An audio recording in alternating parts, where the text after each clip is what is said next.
If you start this family business and you've run this business for about 30 or 40 years of your life, and you're thinking about, okay, I've attained success. What does significance mean in my life? How do you transition it? How do you give somebody else control and make decisions? And can you step out of this world? That also comes from the entrepreneurial spirit of the Vietnamese people. My mom always said to me, if you're going to marry somebody who has a business. When I'm ever down and about work or anything, she always says, you have two hands. What are you worried about?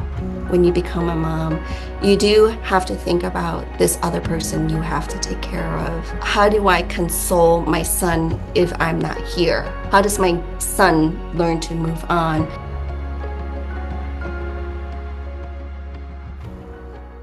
Dien, welcome to Thriving in the Age of Disruption podcast series. I'm so excited to be able to have this conversation with you. We met and the chemistry between us and the great conversations that we've been having. It's really wonderful. Could you please start off by introducing yourself?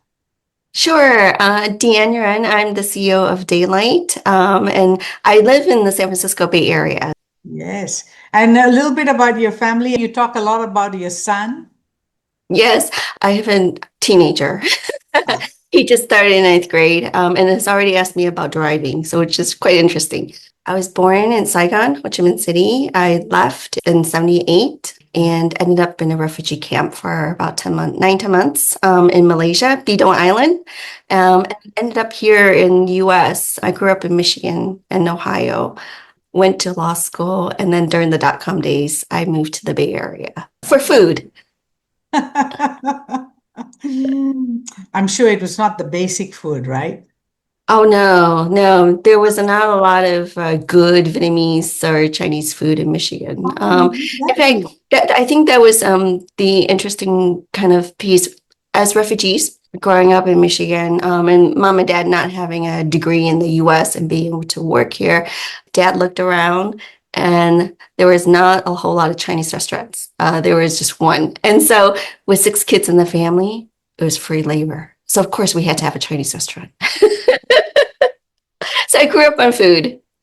Okay, I got that. Thank you for sharing. Those are wonderful memories of childhood, and I'm sure our listeners would like to hear that backstory about you as well. I started this podcast in 2021, and it was about getting people to think about 2 essential mindsets for the VUCA world. First one was the entrepreneurial mindset. And in terms of the entrepreneurial mindset, there are 3 things. One is you're being resourceful. And resourceful means that you are able to identify the right problem, because you and I know if we have defined the problem correctly, then it's half solved. And then the second part of it is actually about taking risk and managing uncertainty. And the last bit is about actually creating value, both monetary and non-monetary, for yourself as well as for others. Oh, thank you. Who's that? Oval. Oh, So sorry. I think it's the first time I've had a pet on the show, so that's really great. He loves Zoom. He thinks that people are talking to him.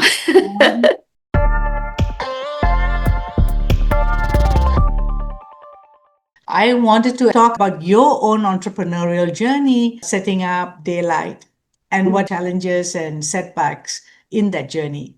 Having grown up as an immigrant, being very resourceful, of course. And then my parents having to start a Chinese restaurant, right? Because we had 6 kids. It's great to be able to take care. It was free labor, but it was also great because it helped put all of us through college. Dad being dad, he would not hire an accountant. And so I did the books, right? And so we learned instantly when we were children to be entrepreneurial. How do we do marketing? How do we bring in business and customers into the restaurant?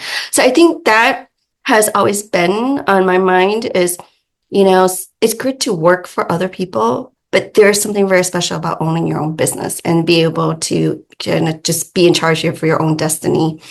As I was growing up in all my career, I've always had jobs that were creative for me or jobs that I created myself, even in the bigger institutions. And one time my first job, I had to build my own desk. It was still in a box. So I think this entrepreneurial mindset has been kind of ingrained in me through my family and their experiences. And there's something I think very special about if you have the ability to build your own business, there is this opportunity for wealth generation, especially next generation. And as immigrants, we had to start all over. So for me, working for somebody, to me, it was steady paycheck, but it didn't help build our family wealth. And so that got me into thinking, and of course, also seeing all this opportunity as well in the philanthropic advising space. We decided to start Daylight, mostly to address what we saw were kind of problems and just kind of missing opportunities. Right. But it's been also very difficult because the philanthropic advising space is relatively new. And so even though we're building our training programs, we also have to help develop the whole marketplace in itself. So training really our kind of purchaser customer learners that this is a need out there, and here is how we're addressing it, and this is why you should purchase our training products or services so that you could build your own business as well and help grow that.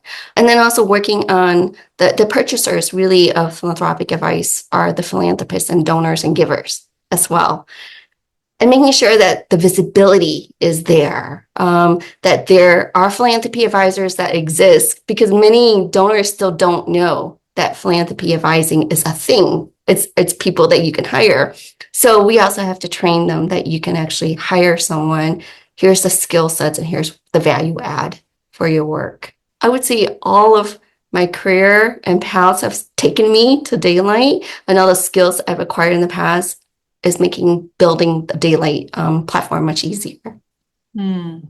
And thank you so much for sharing with us that journey that you have taken to becoming an entrepreneur with Daylight, a platform for people to learn about philanthropy and impact, it's also to educate donors. There are advisors who are available to make it easier for them.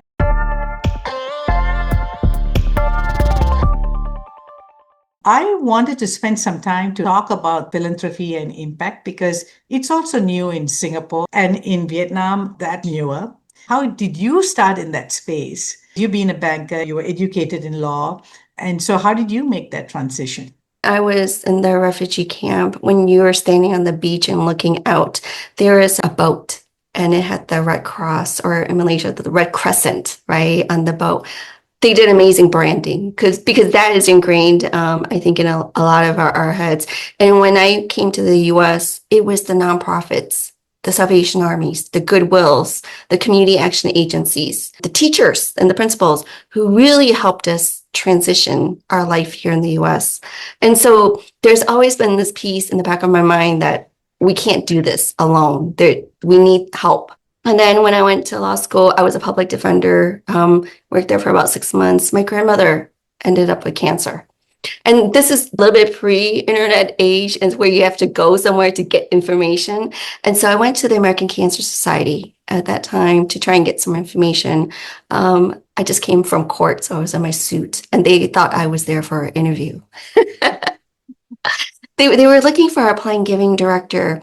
And again, that planned giving business is relatively new in the US at the time. But the concept is there are a lot of trusts and wills, and a lot of people want to name a nonprofit to receive a portion of that legacy when they pass. Having that legal background training really helped with the conversations with a lot of our donors. And so I took the position and literally had to build my desk. And even my boss at that time, the person I reported to, said, I don't really know what this job is and I can't help you. I was just told to fill this position. So you have to figure this out yourself. That actually took me down this road of understanding charitable trusts, family foundations, right? And just how do people give?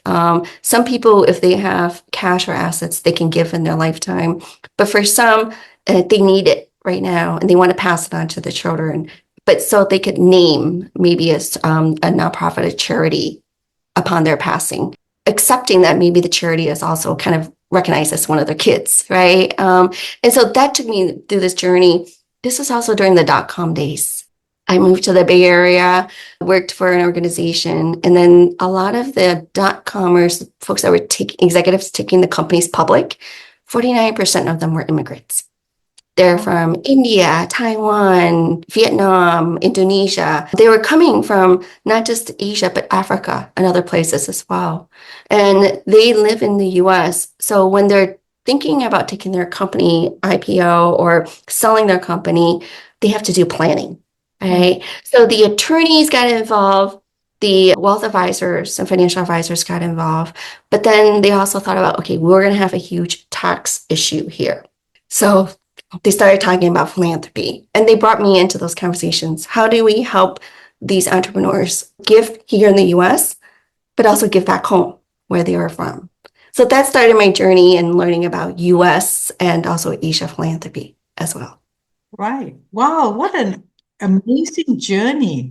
Thank you for sharing that. And you're obviously someone who is entrepreneurial. I mean, 6 months into a job and going there for something and seeing that opportunity show up as something that you wanted to contribute to, and jump in and build your own desk and career from that, right? It's amazing. But it also reminded me about something. In 2001, I was going to list my .com business in Singapore for about $300 million. And I had started to think at that point, what would I do if I had all this wealth? Well, fast forward, I ended up not doing the listing. So I didn't get all that wealth. So I never continued to think about that until the journey took me into the space of consulting and working with family businesses. Dien, you talked about giving with conditions or without conditions, as Yes. well about taxation. Whether you could also share more about this whole world.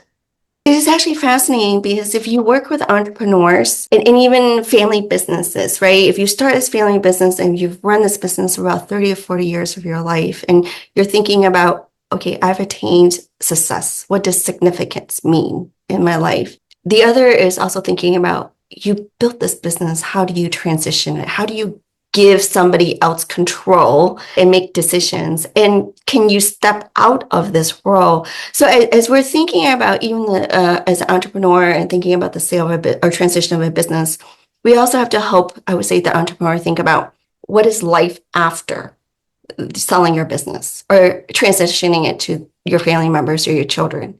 What does the next week look like when you don't really have an office to go to? And so we start talking about purpose. And we start talking about, okay, then what is my significance? What is my legacy? And now that I have free time, could I accomplish something more and give back in a different way? So when advisors start planning for this, there's always that tax problem, at least in the US on the transition side. When you sell a business, there's always a tax issue. Yeah. And so a lot of advisors, what we call charitable tax planning. So we look at what tools can we use to try and decrease the tax. Either you give it to the government, or you could figure out how to give it in a different tool to the organizations that you get to choose and you get to support. And of course, entrepreneurs, we love control. We want to decide, right? And so a lot of people who are thinking about selling the business or have a meter gift and wanting to give it away will have that journey through the tax planning. But then there is another level, what we call philanthropic planning, is besides the tax and the tools, how else would you like to live your life? And that could be working with certain vendors. It could be how you decide where to shop or what investments to hold. So I think there's a much broader conversation. And entrepreneurs understand this, right? Because it's all about leverage. What else can I do? How can I leverage not just I would say our financial capital, but we have our social capital, spiritual capital, right? We have so many other capitals that we can leverage, especially relationships in Asia. Then you take this concept one step further and you think about, as I do my planning, what is enough for my children? Is giving them $10 million enough? Is $30 million enough? But then what is too much, where they can't have their own life of flourishing and purpose? So a lot of families, our parents, have to think through this. And so this is when they start thinking about, well, maybe we could give them half, when they reach 20, and then another half when they reach 40. But then you have to ask yourself, is that truly a gift? If you put all these restrictions around it. Is it a gift, right? Or is it more of a contract now you have with the family member? So I think when we do planning, we start out with philanthropy and giving, we have to get into values. And once we start talking about values, we end up with family conversations and dynamics, right? In addition to how do we also take care of our community that we love? Right. So it's a fascinating struggle, I would say. And it takes some time, I think, for entrepreneurs or even the family members to process all this. Right. This conversation is critical in Vietnam because we're seeing a tsunami of successions for family businesses.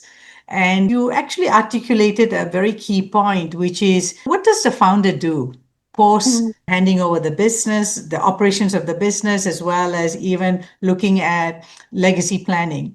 If we can't find that other thing for them to get involved in, the succession plans are going to go astray because Yes. they don't have anything else to do.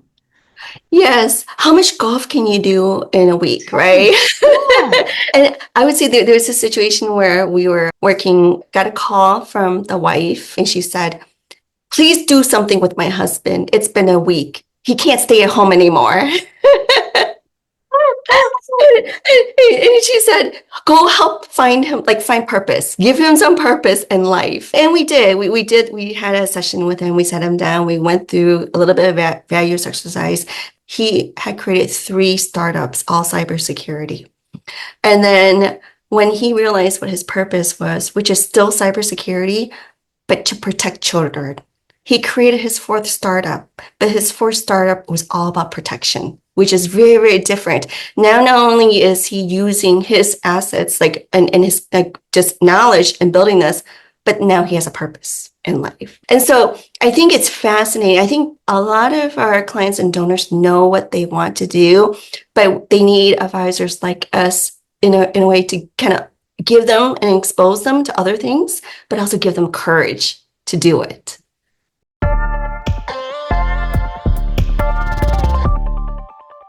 As you were talking, I was reflecting again. I shared that I'd stopped looking in the space of philanthropy for myself, right? Like I was having this wealth to give away, and what did I want to do? One of the things that I got introduced to in your program was the giving circle to contribute and make a difference. Yes, and the giving circles are not the way we formalized it in the West. We do this in many other cultures, even in Vietnam. Families take care of each other. They pull money together, right? And it could be pulling money together to buy a business, to buy a house, to support somebody on their wedding, right? Or there's a new baby. So the concept of pulling money together to support each other is as old as time. But we took that concept and moved it one step further and said, okay, can we bring a group of people together, maybe strangers, maybe family members and friends, but can we bring some people together to learn how to give? So they would try and figure out which organizations or issues to support, how much to support, but really hands-on experience of philanthropy and giving in itself. And it could be anywhere between $10, it could be 100,000 to even $1 million. The group decides. I think that's the beautiful part is we decide as a group. There's a one person, one vote concept, and it's not about the money that makes things unequal, right? Everybody is on equal footing and we're learning together. But giving circles can take many, many different forms. Some of them are very formal, very large. Others are more, let's just go and have dinner once a month, right? And we'll pull some money together and let's figure out how we can give it away or what we want to support. And it doesn't always have to be supporting formal NGOs. It could be just pulling some money together and say, we found this entrepreneur. He or she is amazing. Let's just put some money and support their work. Or as an artist. But the idea is we all are very generous people, but let's also bring others together and have some fun while we're at it. Because we are social animals as well. So we want to be around with other people. Let's make it joyful. So that's the concept of a giving circle. But again, formalized in the Western sense, but again, people banding together to support each other as old as time. Happens like all the time in Vietnam. Yeah, that's true. In Singapore, my mother used to participate in kitty parties where Yes. women would meet once a month and they would put in a certain amount and then someone will get it within that 12 months. So it was like forced savings. And I think that's the beautiful part about when we talk about philanthropy. It doesn't always have to be so formal. It doesn't need to be a charitable trust or a family foundation or a donor advised fund. We talk about the 6 T's. We teach the 6 T's, right? Yes. A lot of people know the 3 T's. We give our time, we volunteer for organizations, we give our treasure, we financially contribute. Yes. And we also talk about testimony, Ah, right? If I love this organization and I tell you about it, why I love this organization, I ask you to support it. I'm giving testimony right. of the organization. And then we also talk about ties, right? How do we bring together our social networks as well to support an organization? And I would say time, talent, treasure, ties, testimony, and now we also have truth. Brings it together. How do we want to live our life? Are we honest with ourselves in how we approach and in the decisions we make? And that, again, it's not all about financial, right? It's not always about the money. There is the definition of wealth. I actually learned a couple of weeks ago. Wealth is actually the definition of well-being. That's how it's defined. It's Right. not financial capital. It's well-being and how each of us can flourish. It's only I would say that in our couple of lifetimes, how it suddenly became financial, wealth Right. management, wealth industry, right? But it's really how do we have that well-being, that self-well-being, and also how do we take care of others around us? Right. I think words are very important. Unfortunately, we take words and we try to capitalize it, right, on it and make it a financial piece of it. But in working on families, I know, especially when we talk about values, very few times does financial come into that conversation as a value. It's always about integrity, hope, right? Contribution, aspiration. Yes. Yeah, you're Mhm. right. And when we think about legacy as well, there's, everybody wants to be remembered, right? Right. I think in the Asian culture, that's why we burn incense, for our ancestors, we want to be remembered. And so I think a lot of entrepreneurs and families struggle with that. People, in a way, if you have a lot of wealth, do you want to be remembered as being a very rich gentleman or a rich woman? That doesn't really give you, I would say, that lasting value, right? That legacy. Being remembered as rich is not as important when you think about being remembered as a father, as a mother, right? As a teacher. So I think this conversation is very unfortunate. Somehow we don't communicate and we don't talk about this enough, and especially in Asian culture, right? So we need more folks who understand how to help families, right? Have the courage to have these conversations. Right. Okay, wow. Thank you so much for decoding philanthropy and impact and even wealth, right? What wealth means. And I'm really glad that the narrative is shifting from wealth as just a financial measure to actually that whole sense of well-being and flourishing in life.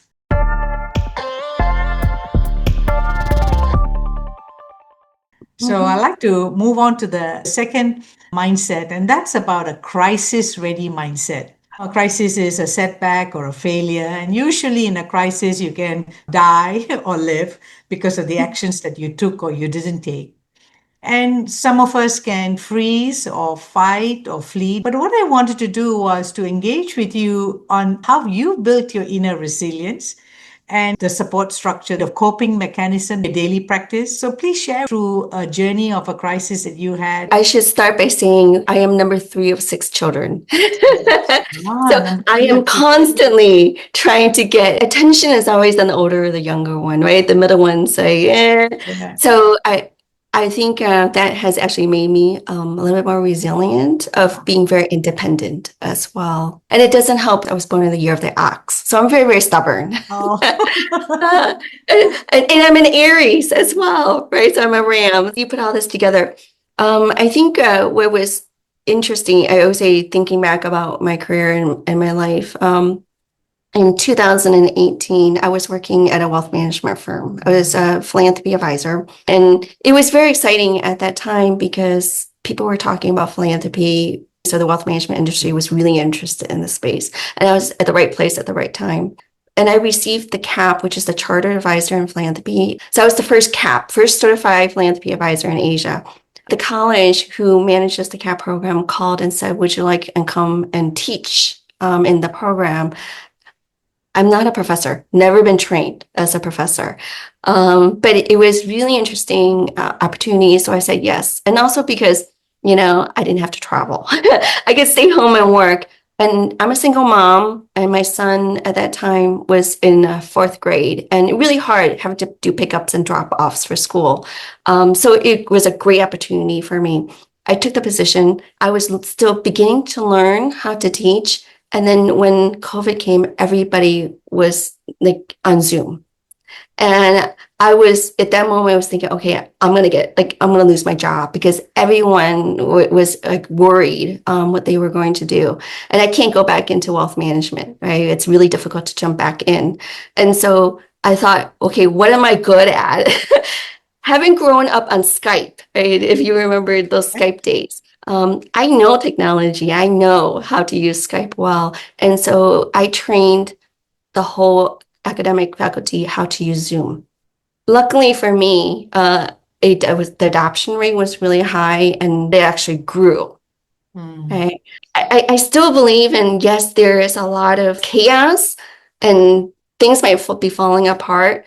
But I think looking at opportunities where, what am I good at? And what's missing? I constantly asking what is missing, and is there an opportunity? Is there a market opportunity? But I think that all goes back to the story I was telling you about dad opening up a Chinese restaurant, right?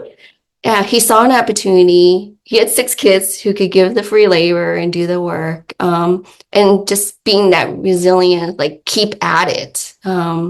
And then he didn't want to be in the restaurant business, but it was good enough to pay 6 kids to college, right? So I think when I built Daylight, I think of 2 things. One is, cannot do this alone. We need people, we need friends and families to help us. So that's why when Daylight was kind of being built, it was immediately, who do we want to bring in to the team? A couple of things stood out for me. One of that was that you are a firm believer in support structure, whether it's family, friends, you bring them on board. The second piece that also came out for me was your attitude, which is, let's try it. What's missing? Let's keep at it. Because you can have a lot of opportunities, but if you don't have that inner can-do attitude, you're not going to implement it. Yeah, but that also comes from the entrepreneurial spirit of the Vietnamese people as well. My mom always said to me, like, if you're going to marry somebody who has a business, even if it's a vendor stall in the corner. Right. And she always said to me when I'm ever down and, about work or anything, she always says, you have 2 hands. What are you worried about? So I think that has been ingrained in a lot of the culture in itself. Right. It's simple. It's very, very simple things, but you're like, why not? Why can't I do that? Yes. Yes. I totally agree with you. Vietnamese people are the most entrepreneurial in the world. This is something that I saw from as early as 2008 when I came and started working here. But the attitude is special to you, right? Because you can be entrepreneurial and you can have loads of idea, but can you see it through? And that's a different characteristic. So I know you didn't want it to be special. I'm sure your clients love the fact that it's always a let's try, let's get it done. Oh, thank you. That's very sweet.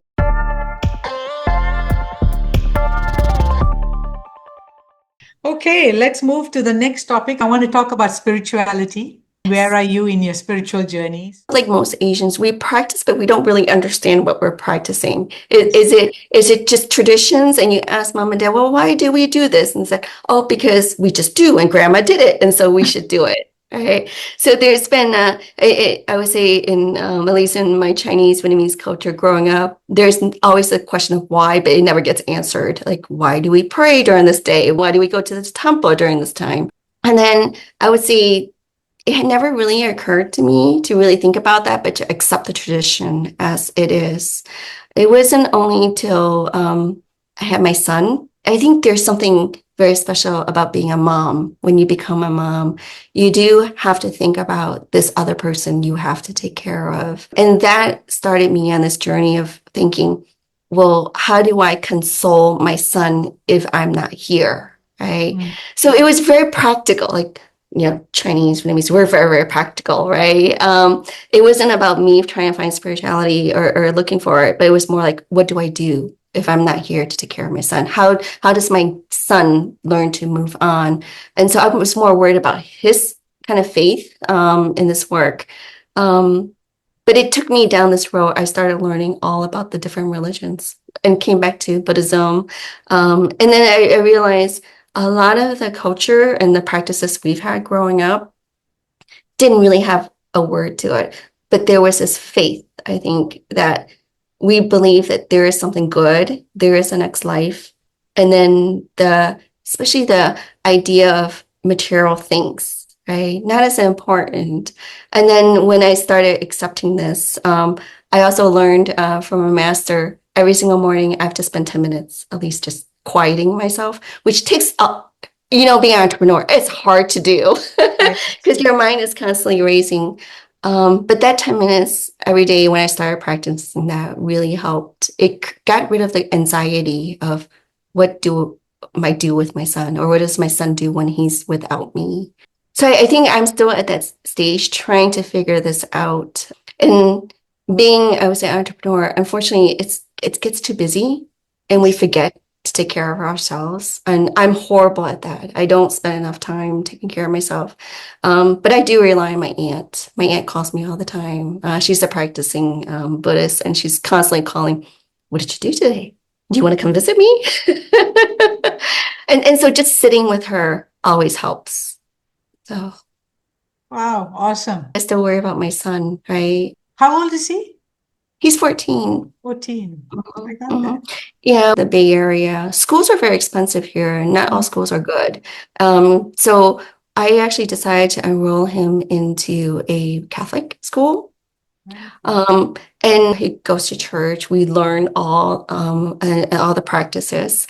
But I like the concept that some of the Catholic schools teach citizenship and values.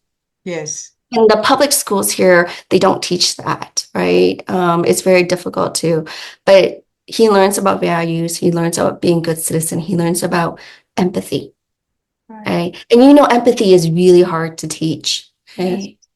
And so I think even though we are not Catholic, I do like teachings from very different religious organizations and just the idea of if you can learn empathy in different ways, why not?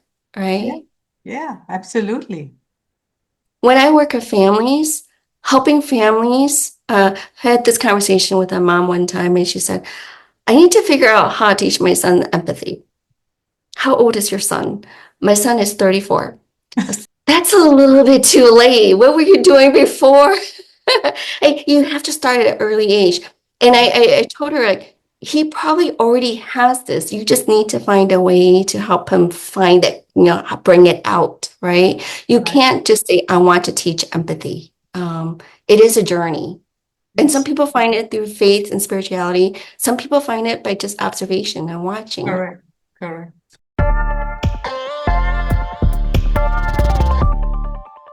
I want to talk about living a simple life. What's living a simple life for you? Right now, in my entrepreneurial stage of a startup, a simple life is the less dusting I have to do, the better. And my house is very, very minimal. Again, for me, possessions and material things are not important. I think through our work, my relationships and being with others are very important to me. So to me, living a simple life is having a good meal with a friend or a family. And it's not about a fancy meal. It's just the ability to sit down and have a conversation and talk and get caught up. And also the other is it's not a fancy vacation. I can be on the beach or I could be in Paris. I could be anywhere, but that doesn't bring the satisfaction. The satisfaction is being able to spend time with my son and being with my mom and being with dad or even working in the garden with my mom. So to me, that's the simple life. Things get really complicated. We can make it very complicated, but I try just to keep things as simple as possible. What can I do? What can I control?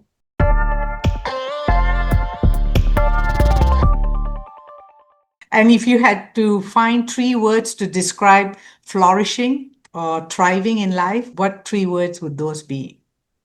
First one is peace, and then the other one is just joy. Like Yeah. find joy in everyday things. Family is so important to me. If something, mom and dad or any of my brothers and sisters need me, no questions asked, right? We drop what we can and just be with them.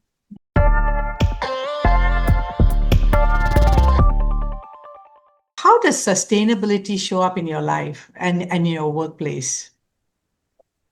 Oh, that's a hard one. When I think of sustainability, the first thing I think of is just my team. I work them hard.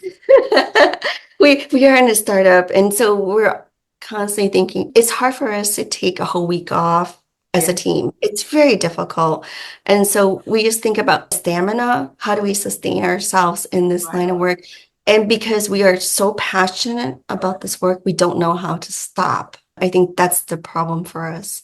So I think just constantly doing regular checks, even when we have to put a calendar reminder, like got to get a coffee break or got to get up. It's hard if you don't have good health. It's hard to do other things. Yeah. And you don't think about this until something major happens into your life. And then you realize health is so important. So I think without health, it's hard to be sustainable in your own daily life, right? That's true. Oh, great. Thank you.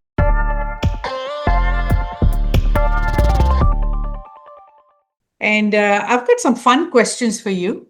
So you don't have to overthink it. Just say what comes to mind. The first one is, what's your favorite book?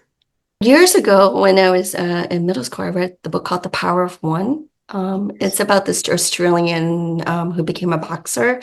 It was a very thick book, but I like that book. That's really great. And your favorite travel destination? You travel a fair bit. I do. But I love being in Vietnam. I love being in Singapore, and I would say most memorable is probably Myanmar. Ah, So back in 2000 and I think 2007, 2008, Cyclone Nargis right. came around and we raised a lot of money. I was working at Gift to Asia at that time, raised a lot of money to support the cyclone and the folks that were involved in it. And it was amazing because it was the first time Myanmar opened its doors, right, to the international community. And to be able to go, I went a year afterwards, just to check in on the projects and just see how things were going. To be able to see, I would say, things that haven't been open in a while firsthand was deeply moving to me, especially with all the temples and just there's something very, very spiritual, I think, about with Myanmar. Yes. Um, and I did a lot of projects in Myanmar, raised a lot of money to do extra projects there, especially with social entrepreneurship and really try and build the NGO sector. So watching what has happened, it's actually very painful for me. It hurts, right? But in remembering the best times have always been just traveling to Myanmar, not because of the sightseeing, but meeting the people and understanding what can we contribute and what can we do, right? And what do they want us to help them with, not what we want to do with them. Wow. So We probably would have been in Myanmar at the same time because we started our consulting work there in 2016. And I was also doing my doctorate. So I did my research thesis on a Myanmarese family business. And it was a great opportunity to be there to actually watch that whole unfolding. yeah, very special memories and just very special people. That's true. So if you could have dinner with anybody in the world, who would it be? Oh, anybody in the world. I would say my great grandfather. Hmm.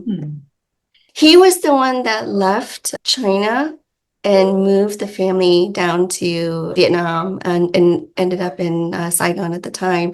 And he started a business. Our family was in the black wrought iron gates, the design Yeah. the gates. Yeah, so he started a business and actually built gates and windows and all that for a lot of families in Vietnam. And if there could be any superpower that you could have, what would it be? Oh, I think just to learn how to rest and be at peace. I don't know how to stop my mind.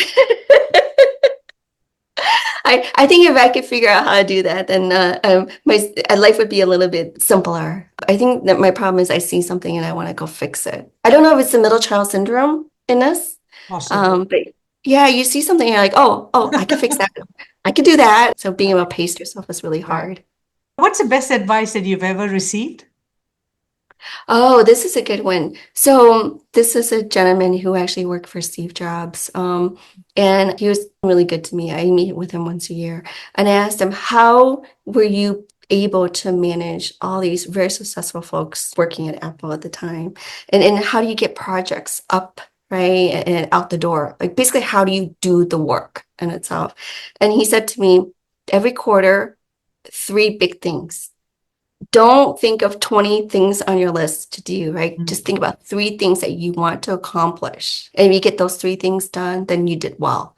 And that again has helped me at least build daylight. So every quarter we think about what are the three big things we want to accomplish. And we get those, then everything falls in place, That's right. right? Best advice ever. Very simple, Yeah, right? totally. But it's also great for time management. That's right. And what's the worst advice?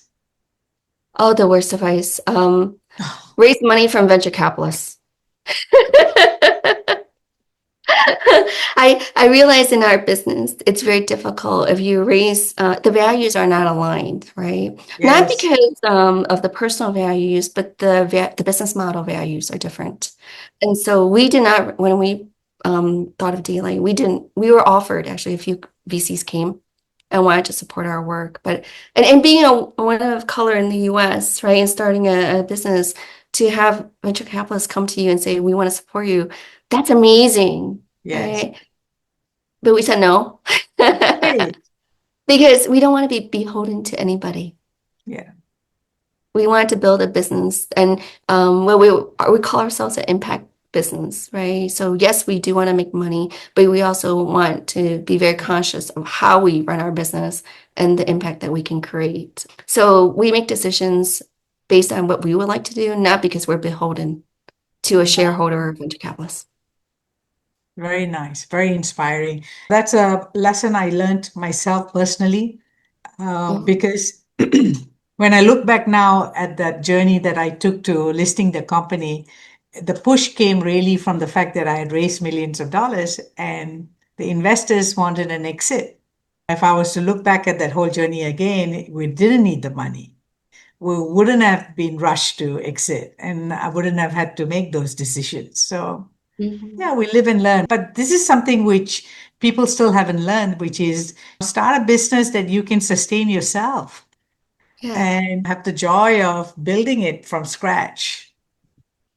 It may also have to do with how old we are as well. Because I think when we're younger, we're like, oh, yeah, let's build and let's build quick and fast. And as we get older, maybe with the life experiences that we've had, we can make a little bit better choices. Again, it goes back to this attitude. Again, being an entrepreneur, we just don't want to be beholden to anybody, right, to tell us what to do because we don't want to wake up the next day and our property's gone and we end up in a new country. So how can we more or less, I don't want to say control our destiny, but as much as we can. That's true. That's true. Well, we've come to the end of our interview, and it's been so interesting getting to know you, Dien. Oh, Thank thank you. you for having me. I would say this has been an amazing conversation because you've asked me questions that very few others have asked. I appreciate that. I'm glad because we want people to get to know you from different perspectives as well. Thank you. Thank you for having me. You're welcome.